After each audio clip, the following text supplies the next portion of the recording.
The most buffed character in Honkai Star Rail is getting buffs once again. I don't think it's honestly all that surprising considering he has had meta relevance due to his very expansive kits and high damage dealing capabilities. However, with the upcoming patch, he's going to see his biggest buff yet. But there's a lot we have to go over since our last video on this character, so let me catch you up to speed. Jing buffs are honestly pretty nice. As a seal main myself, I am a little jealous. But you know what's even better than Jing buffs? The sponsor of today's video. This video is sponsored by Ash Echoes. Ash Echoes is a real-time tactics game with strategic elemental reactions coupled with its amazing character designs. The gameplay I'm actually showing you is via the PC client this game will have on launch, and the game will also be available via iOS/Android too. One thing I really like about the game is that on launch it will have a balanced ratio of genders for the characters, something very different than what you're seeing nowadays. If character collecting isn't your thing, which is totally fine by the way, then the endgame contents offered such as the roguelike Echoing Nexus will definitely tickle your fancy. If neither of those things check your boxes, then definitely stick around for the plot. And I mean quite literally, the premise is actually interesting. Pre-register for the game today using my link in the description, and upon launch you will also receive 200 free pulls. Thanks again to Ash Echoes for sponsoring this video, and I can't wait to see you all at the launch of this game.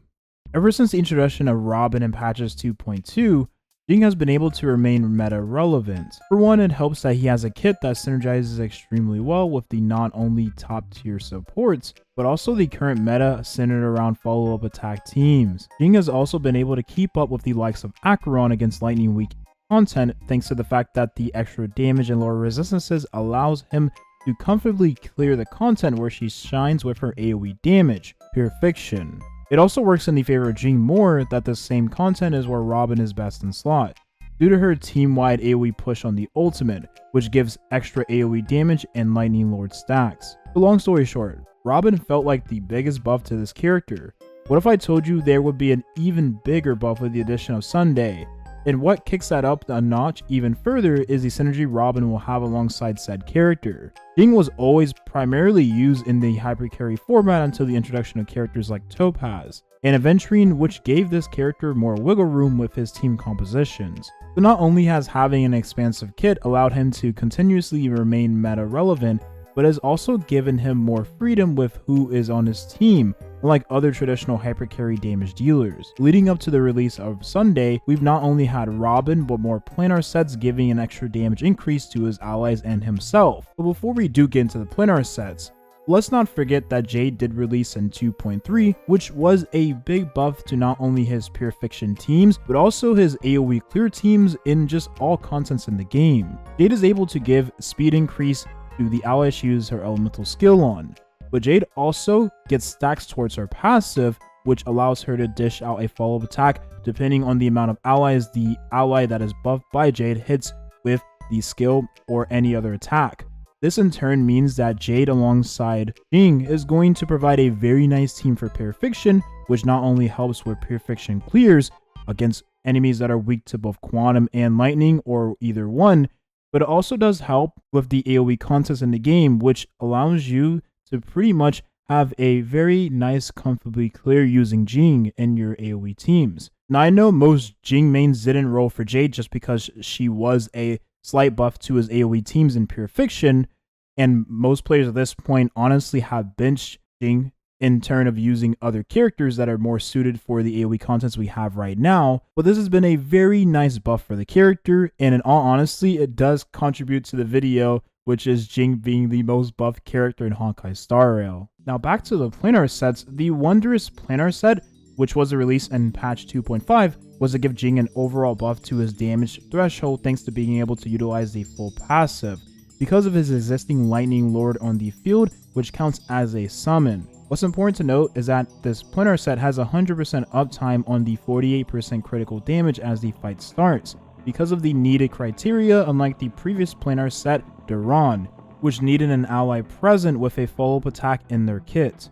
This means that his overall damage would be effectively raised, and he's a lot more flexible with this planar set in terms of team comp choices, which works out very nicely for him with the soon release of Sunday.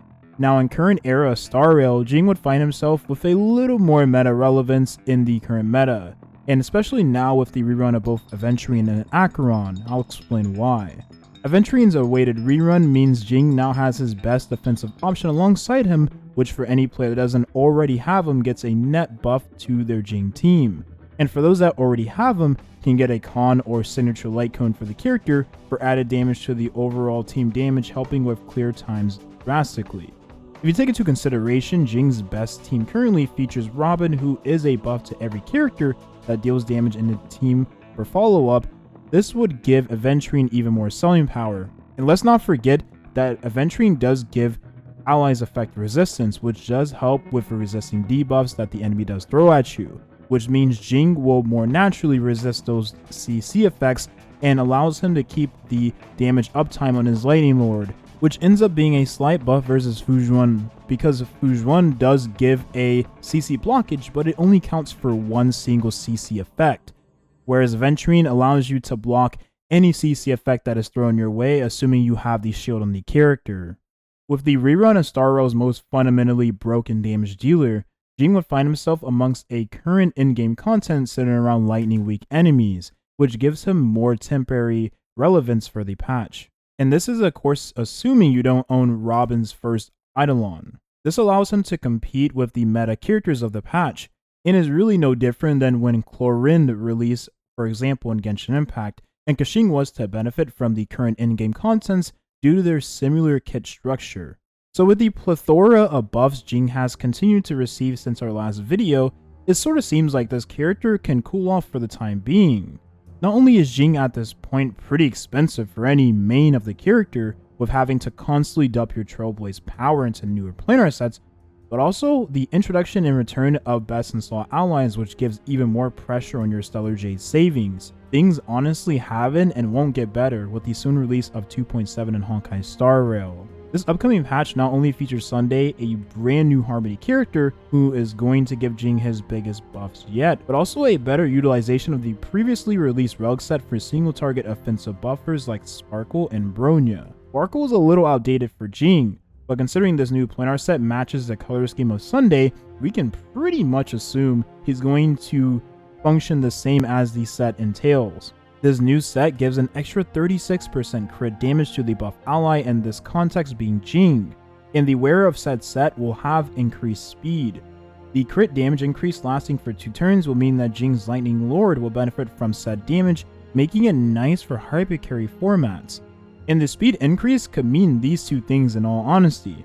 Sunday being more skill point friendlier than Bronya, and on the same tier of Sparkle giving more wiggle room for Jing's overall skill point consumption, and Sunday giving more additional turns without even taking into consideration the buffs he will have gave Jing from the base skill usage, and the light cone choice of course for more buffs. So essentially base speed Jing to maximize the damage of Lightning Lord with attack percentage boots will make a comeback alongside both Robin and Sunday in this hypercarry team. What makes Sunday so special for Jing specifically is the almost tailor-made kit that the Lightning Lord will take advantage of with the summon mechanic in his kit. This will not only give Jing and his Lightning Lord massive damage increases, which will last longer than that of Bronya and Sparkles, Sunday will also give the fix to Jing that the character has seemingly needed for a very long time. The Lightning Lord has always been considered backloaded damage, acting once a cycle, which sucks for not only the zero cyclers, but also those that struggle with finishing off targets